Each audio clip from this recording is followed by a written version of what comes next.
तो नमस्कार दोस्तों, स्वागत है एक बार फिर से नए वीडियो में। तो आज हम बात करने वाले हैं airbags, pre tensioner, load limiter के बारे में। ये सब चीज़ें क्या है और इनके बारे में जानना बहुत ज़्यादा ज़रूरी भी होता है, और एक दो मिथ है वो भी आज क्लियर करने की कोशिश करूँगा। तो सबसे पहले जो है वो हम एयरबैग की बात करते हैं। अब एयरबैग आपको पता होगा कि गाड़ी के अंदर एक गुब्बारा होता है जो स्टीयरिंग व्हील और डैशबोर्ड में लगा होता है, और मैक्सिमम गाड़ियों में इन दो जगह पे ही आता है। और इंडिया में बहुत सारी गाड़ी ऐसी भी है जिनके टॉप वेरिएंट्स में साइड में कर्टन्स में आता है, और साथ ही में सीट के इधर बाजू में आता है साइड एयरबैग जिसको बोलते हैं। अब वो एयरबैग जो होता है वो लोगों की जान कैसे ले लेता है, अब ये बहुत बड़ा और खतरनाक वाला मिथ है। तो क्या एयरबैग जो है वो आपकी जान ले सकता है? तो मेरे हिसाब से एयरबैग आपकी जान नहीं ले सकता है जब आप उसका सही से इस्तेमाल कर रहे हो तो, क्योंकि एयरबैग को बनाया ही इसलिए गया है कि वो आपकी जान ना ले और आपकी जान बचा सके। जान लेने के लिए उसको नहीं बनाया गया है। तो आप ये अपना मिथ क्लियर कर लो, लेकिन उसका सही से इस्तेमाल करना भी आवश्यक होता है। अगर आपने उसका सही से इस्तेमाल नहीं किया है तो वो आपकी जान ले भी सकता है। अब वो सही से इस्तेमाल कैसे नहीं कर रहा होता है, तो देखिए, आप कहीं जा रहे हो और आपने सीट बेल्ट गाड़ी में नहीं पहना है और आपकी गाड़ी का एक्सीडेंट हो जाता है और आपकी गाड़ी का एयर बैग जो है वो खुलता है। अब समझ लो ये स्टीयरिंग वाला एरिया है और ये आप बैठे हो। अब जैसे ही आपका एक्सीडेंट हुआ तो एयर बैग को खुलने में लगभग 2 से 3 माइक्रोसेकंड तो लगेंगे ही। तो अब वो माइक्रोसेकंड में क्या है कि आपकी बॉडी जो है वो तो आगे खिसक चुकी है। अब एयर बैग जो एक्सप्लोड होता है वो इतनी जगह में होता है, यानी कि आप यहाँ से प्रेशर कर सकता है। तो जैसे वो एक्सप्लोड होगा उसमें बहुत ज़्यादा प्रेशर रिलीज होगा, जिसकी वजह से आपको ऐसे चोट लग सकती है, जैसे आप समझ गए होंगे। तो ये बिना सीट बेल्ट वाली गाड़ी में होता है। अब आपने अगर सीट बेल्ट पहना हुआ है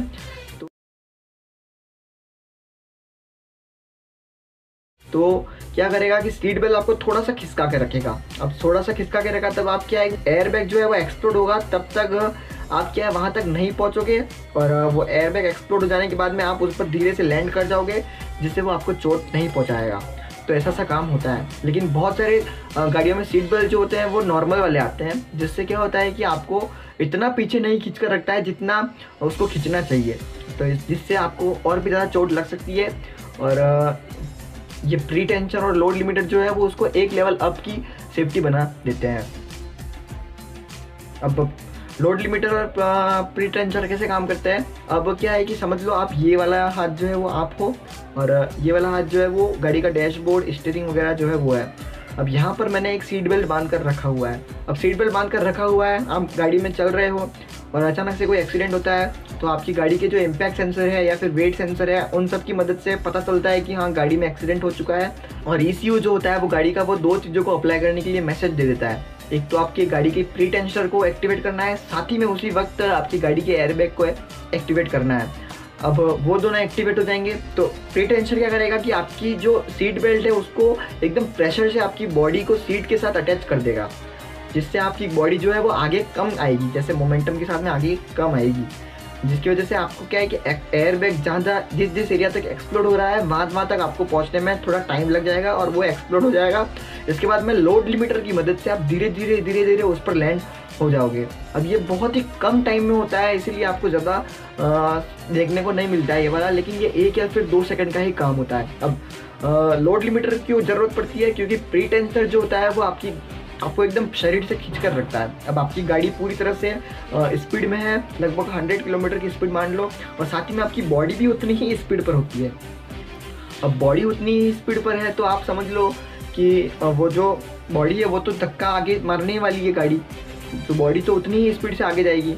और वैसे ही आप अगर पीछे से किसी को खींचते हो तो आपकी बॉडी पर जो है वो हार्मफुल इफेक्ट हो सकते हैं सीट बेल्ट की वजह से, यहाँ छाती पर, जिसकी वजह से वो लोड लिमिटर होता है उसको प्रेशर को धीरे धीरे रिलीज करता है और आपकी स्पीड जो है वो धीरे धीरे एक ब्रेक का काम करता है। उसी टाइप से आप समझ सकते हैं। मैं जितना समझा सकता था उतना मैंने समझा दिया है। ये वीडियो 3 से 4 बार मैंने रिकॉर्ड कर दिया है। तो आई होप कि ये जो बातें मैंने कही है वो आपको समझ आ गई होगी। एयरबैग जो होते हैं वो सीट बेल्ट के साथ प्रॉपर काम करते हैं, इसलिए आपको सीट बेल्ट पहनना ज़रूरी है। अब ऐसा केस नहीं होता कि अगर आपने सीट बेल्ट नहीं पहना है तो आपका एयरबैग नहीं खुलेगा। एयरबैग खुलना है अगर एक्सीडेंट होगा, भले आपने सीट बेल्ट पहना हो या फिर नहीं पहना हो। तो मंदिर की घंटी बज रही है, तो उसी तरह मेरे चैनल की भी घंटी बजा दो। एक वीडियो पसंद आया तो लाइक कर देना और चैनल सब्सक्राइब किया हुआ जाना। जय हिंद, जय भारत, धन्यवाद। और यार देखो, धूप में बैठ के वीडियो बना रहा हूँ मैं। जादू बन चुका हूँ पूरा जादू। कॉन्ग्रेचुलेशन ऑल ऑफ यू कि अपने 2000 सब्सक्राइबर हो चुके हैं, लेकिन वीडियोस को खाली 50 से 60 लोग ही देख रहे हैं। क्या मतलब एकदम लेवल अप वाली बात। वीडियो देखा करो रोज रोज यार।